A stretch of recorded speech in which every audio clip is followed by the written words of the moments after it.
Welcome everybody to another World of Tanks replay. My name is Maxwell and this one is from the user Bektor77. He's driving the Kneven on an encounter battle on the Siegfried line. So, straight off the bat, apologies for the content being a little bit all over the place recently. That was due to sickness last week. Wasn't really able to get much World of Tanks content uploaded at all. And also a little bit of the schedule has been thrown out of whack. But we should be back to normal going forward from now on. So, welcome back to me, I guess. So, normally I don't like to show replays like this because I'm just going to go straight off the bat and say there isn't that much movement in this replay. I normally like things to be a little bit more fluid and movement based. But this replay is a fantastic example of how to bottom tier. As you can see, Bektor is a tier 8 tank in a tier 10 battle. You will also notice that he doesn't load any premium rounds. It's all AP and high explosive there. So, this is definitely a fantastic example of how to be a bottom tier tank. Normally what happens is you're a tier 8 and you think to yourself, well, I'm just kind of fodder for the meat grinder here, so it doesn't really matter what my contribution is to this battle. But as we're going to see here, if you pick your spots and your engagements correctly, you can definitely help turn the tide of a battle in a bottom tiered tank. So what we're going to see is Bektor is going to choose his position. He sees where everybody's going on the map and sees that there isn't really anybody on this right-hand flank. So he kind of chooses this spot here. And in a bottom tier tank, that's kind of what you need to do. You need to pick your spot and then you need to stick to it.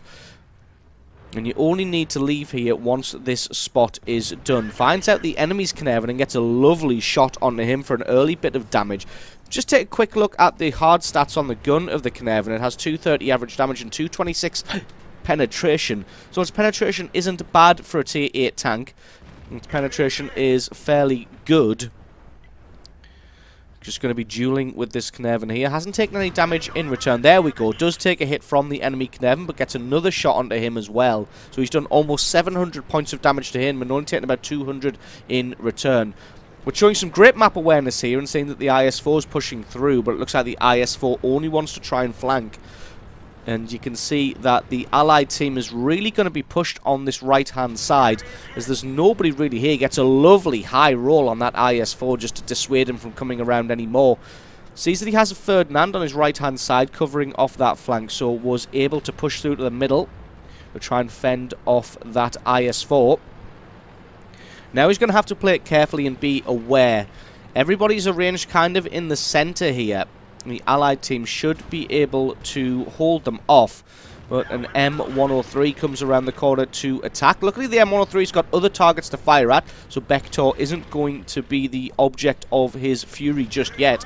Gets a great shot through the commander's hatch of the M103, and the M103 still focusing. Bektor could see where his gun was pointing.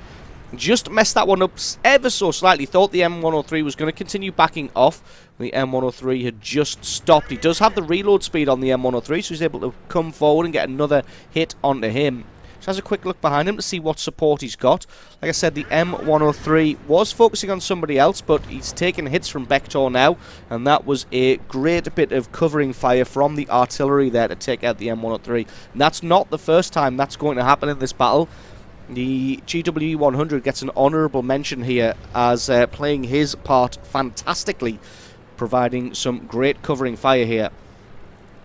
Now it looks like there's somebody in the cap circle moving through. Bektor can't really push frontally onto an IS-4, so he decides to spin around. I'm going to try and get some eyes on this cap circle. Making the right choice here. He moves back to the flank that he's chosen rather than trying to assault the IS-4 from the front, because firstly there isn't much his gun's going to be able to do to the IS-4, and secondly the IS-4 is just going to tear him apart.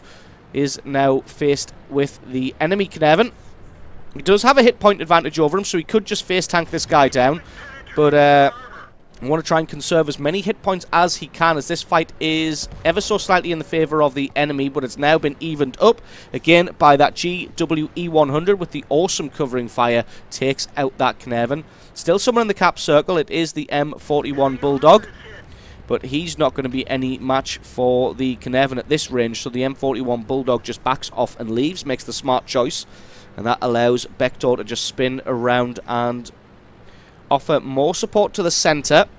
I'm going to think about going and getting that IS-4, but again, he can't really move into the IS-4 frontally, so he has to wait for the IS-4 to come out. Here he comes. He stops just short.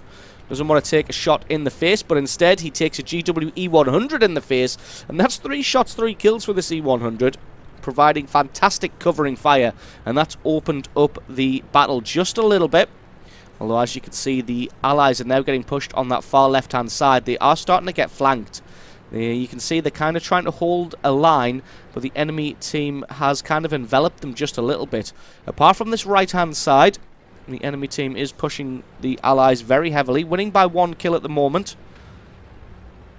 M41 Bulldog coming around. Looks like he has thought better of it, so this is going to give Bektor the opportunity to move around and try and get some nice rear shots into people. I think that's the rear of the IS-3, so he gets a lovely cheeky shot into him for an extra 230 damage. Looks like he's not looking this direction yet. Just using a little bit of strategic auto-aim there to fire through the car.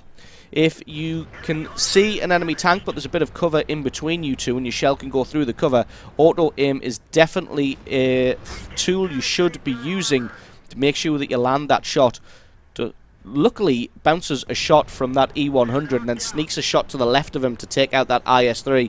And he's got to play it carefully here, because if that E100 just continued to push down on him, that would have been curtains for him, because there's nothing that this tank can do frontally to an E100 without premium rounds.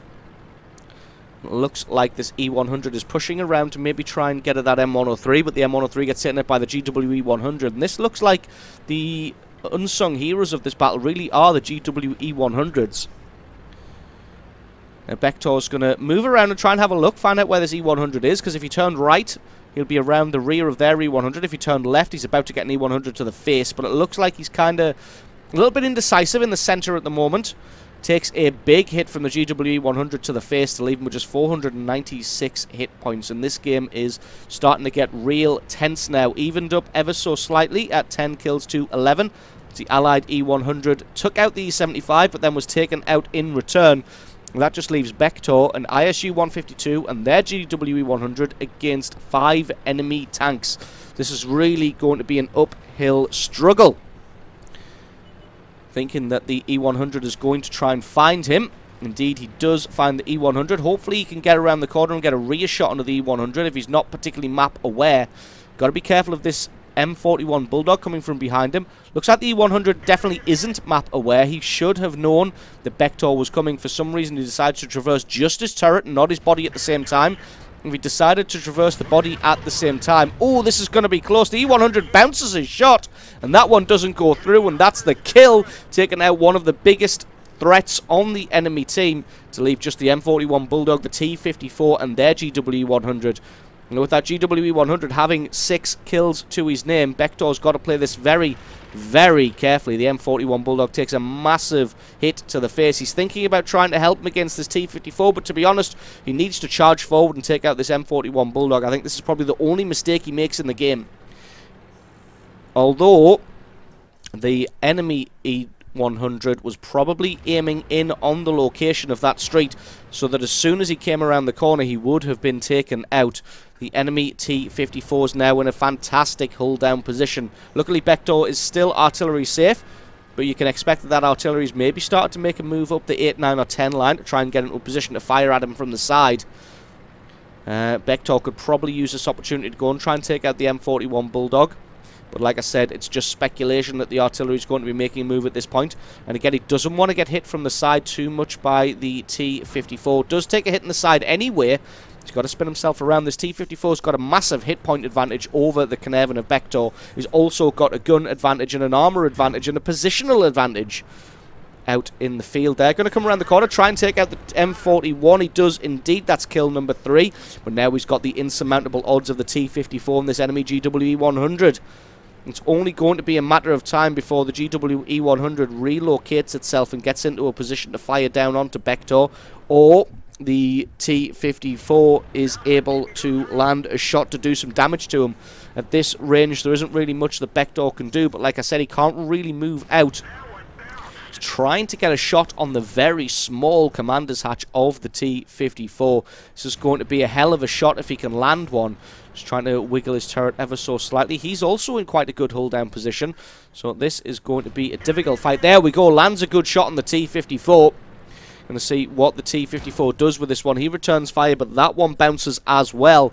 Looks like the T-54 may only have standard ammunition as well, giving him only 200 millimeters of penetration, well, 201. And this is one of the T-54's biggest mistakes. He, for some reason, decides to come charging in and presenting side and lower plate armor to Bektor, who takes the invitation gladly and puts the shots through the armor of the T-54. T-54 probably coming in trying to get into a hugging position against the Caernarvon, but to be honest, this was the T-54's biggest mistake. He's now given away all of his hit point advantage. Bektor now is completely even with him, but it looks like Bektor has an ever so slight reload advantage, and he uses that to his advantage and takes out the T-54 for kill number 4. Almost 5,000 points of damage. He's got 237 hit points left. The GWE-100 will no doubt be close by. He's just sitting there still, letting enough time pass so that he can fade away. He's got to play this very, very carefully now. In my mind, the GWE-100 is either coming down the 1-2 line or coming up the 8, 9 or 10 line. And Bektor is opting for the 8, 9 and 10 option, just covering off that position. If worst comes to worst, they can start a base capture, although with only 2 minutes and 50 on the clock, they may not have time to solo cap. So it looks like Bektor may have to go for the kill. Finds the GWE-100. What direction is he facing? Looks like he hasn't actually been spotted himself. So this could prove to be fantastic. Loads the high explosive ammunition. Lands a great shot there. The GWE-100 starts to spin around. Should probably just load AP rounds now, as he only does 38 damage. You can see he makes that decision. But the GWE-100 has fired and he missed. And this is going to be all she wrote. It's just a matter of time. One more hit for these 19 hit points. And that is going to bring the game to a close. There we go. So absolutely amazing game played there by Bektor, picking himself up 5,500 points of damage, 5 kills. Not quite a Top Gun medal, but still being an absolute hero in my mind, showing that you can absolutely affect the outcome of a tier 10 battle in a tier 8 tank if you make the right decisions and stick to your flank. So awesome replay there from you. Thank you, Bektor77. Thank you very much for sending that one in. Don't forget, guys, if you've got yourself a great replay, then send that to replay@screenreality.com. The link for that is in the description. I've been Maxwell. This has been a World of Tanks replay, and I'll catch you guys next time.